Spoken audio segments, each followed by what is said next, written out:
Yo, what's up? Eric Wong here from ericwongma.com, and I've got another Q&A session where I've got 3 questions here from some of the subscribers and followers asking me what to do about certain issues, training, injuries, and whatnot. So before I get into it, if you want to ask me a question, make sure you hit up the site at ericwongma.com/ask, and you can submit it there. And every week I go through them and pick a few to address on videos like this. So first one up we're going to address is from Mike Burke in the US. He's asked me, what's the best way to stretch and strengthen a sore neck? Okay, so the first thing I'm going to talk about is one of my favorite stretches for the neck. And first of all, we got to figure out, okay, what muscles were we trying to stretch? Because it's not specified in this question here, I'm just going to assume it's the muscles that get tight the most often, which is the SCM, sternocleidomastoid, or the levator scap, which is down here more. So basically the side of the neck, those muscles over here, those are ones that get tight. And when they get tight, they often contribute to headaches, migraines, and they also contribute to that forward head posture like that. So one of my favorite stretches, you got the basic ones where you just do drop the ear to the shoulder and pull it a little bit, hold it for 10-15 seconds. That's one thing that I like to do with the neck is don't hold those stretches too long, because if you hold them for like 30 seconds or longer, it can tend to irritate the cervical spine, the joints there. So hold them for 15 seconds and do them more often. But this is my favorite stretch for the neck, the lateral neck muscles. And basically you get down on the ground, get on your stomach, and you just press up right there. And what this does is puts a stretch on the abdominal wall, the whole anterior chain. So your abdominals, the fascia in the front, all that kind of stuff. From here, you just drop your ear to your shoulder, and you're going to feel an intense stretch, especially in the SCM, the sternocleidomastoid, okay? Like I said, hold for 15 seconds, bring it to neutral, and then do the other side.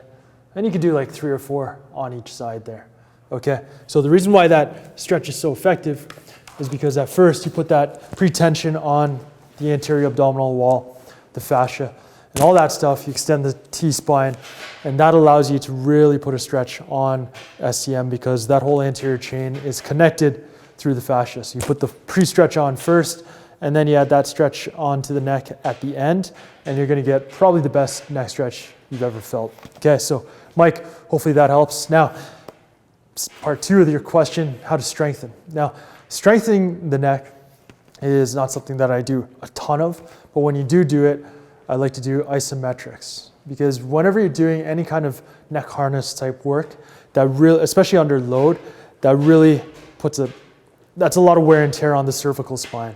And the cervical spine already gets beat up from forward head posture.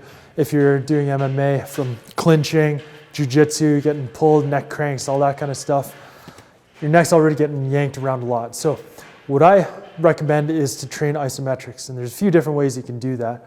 Really basic way, no equipment, just push against the side of your neck and hold that 5 to 10 seconds, and then go all around, front, back, side to side. Go around 2 or 3 times, 5 to 10 second holds, okay? Whenever you do the neck stuff, neck training, make sure your tongue is at the roof of your mouth. That's just gonna allow some deep muscles in the front of your neck here, an anchor point, so that they can work and they can stabilize that cervical spine, okay? So tongue behind the 2 front teeth, in the roof of your mouth, mouth closed, whenever you're doing neck stuff. So you can do that. You can also do against the wall, put a stability ball against the wall and do the same kind of thing. That's giving you basically the same effect, except you're not using your own arm to add the pressure. So either way is fine. Do that 2 or 3 times a week, and that'll give you a little bit of stability training to that C-spine, which is what you need for neck problems, okay? So Mike, hopefully those tips helped you and helped answer your question. Okay, so let's go on. This is from my man Shane Walters here in TO. He's saying, I'm dealing with some tight calves and I'm finding that no matter how much I stretch them, it's not getting the job done. What do you recommend? Okay, so what's happening here is the muscles keep retightening up. Okay, so he's stretching them, then they tighten up, stretching them, tighten up again. So what can be done? So we got to think about, why are the muscles continually tightening up? And one thing that I've found with calves especially is it could be 2 issues. One, it could be the joint. So the joint, let me make sure I'm in the frame here. Going into, this is called dorsiflexion here. Going into this position, the joint doesn't like going into that position because of some kind of pain. There could be a joint misalignment. So one exercise that I really like for that is you get a band, set it up down low, and make sure the band is pulling your lower leg that way, okay? So back, so it's posterior force. Step forward a little bit. It's just above the ankle joint, and then you just do a mobilization forwards. And what this does is it centers the joint, because often the tibia and the fibula, the lower leg bones, slide forward on the foot bones. So the talus and all these other, there's a ton of bones in the foot. You don't need to know them. Basically, you're just driving it forward, making sure that you've got a little bit of pull there, and just slowly driving forward, keeping your heel on the ground. And this helps to reset the joint and make sure it's in the right position. And sometimes the calves tighten up because it prevents you from going into this dorsiflexed position, okay, because of pain. So if your joint's misaligned, there's bone on bone going on there, that's painful. Your body's like, I don't like that, so I'm gonna tighten calves up to prevent it. It's the same kind of thing that happens at the low back that I talk about all the time.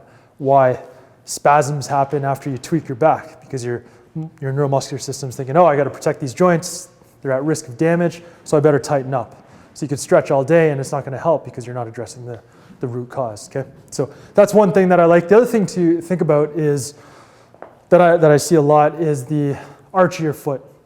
If the arch muscles of your foot don't work, then your calves can try and tighten up to make up the difference, to compensate. Okay, so the most important muscle that you gotta think about for this is the tibialis anterior. And that's not a muscle that you, the tibialis posterior, not the anterior. So the tib post runs from the inside of the bone here all the way down, crosses the ankle, and goes right into the arch. And that's what gives you that arch in your foot, okay? So that muscle often gets sleepy and other muscles have to come in and compensate. The calves can be one of them. So how do you train that muscle? Well, there's a few things you can do. First of all, definitely go barefoot whenever you're doing any tib post exercises, okay? You've got to stretch out that toe. So let me take off my socks so you can see this here. Stretch out that toe so the big toe is away from the second toe there. So you got that space, okay? So you got that in alignment. And then to start off, just basic heel raises, driving off, but not your whole body weight, because usually you can't support your whole body weight if that muscle's already atrophied and sleepy. You're not going to be able to support your body weight. So just support yourself either on a wall or with your other foot on the ground and just drive yourself up there, making sure that that muscle is working. And that muscle, like I said, slides all the way up the shin bone and inserts right in behind the tibia there. Okay, that's why it's called the tib posterior. Okay, so that's one exercise. Another exercise I've already done a video on, it's the one leg stiff leg deadlift with the cable. And that's a more advanced exercise, but that's really gonna fire up that tib post and get that arch working. Okay, so I'll throw a link to that either right here in this video or down below. All right, so Shane, those are two things to help you out. Give those a try and let me know how it goes. Let me just throw my shoes back on. And let's address the last question here. So this is from Glenn Sunshine in the US. And he's asking me, when I'm cleared for exercise, is the HFS program appropriate to rebuild strength and flexibility in the joint? And because he had a hip replacement due to severe osteoarthritis in December. For this, yes, the answer is yes. You can definitely use this program. The one thing that you want to focus on or keep aware of when you're doing it is not to really push the extreme end range of motion when you're doing this, because you just had a hip replacement, so things are not going to be as stable as you want them to be. You know, ligaments are going to be stretched out. There's going to be a lot of shit going on in there. So definitely use the program, but when you're doing those contract relax stretches, don't go to the end range of motion to work it. Just work and start in like 80% of the end range of motion. And over time, over a few weeks of doing that, so do 2 or 3 weeks, 80%, and then bump it up a little bit to 90%. So you're continually building strength near the end ranges of motion so that your joint stays stable. Okay, so Glenn, hopefully that answered your question. And that's it for today, 3 questions. All right, hopefully that helped any of you guys watching this.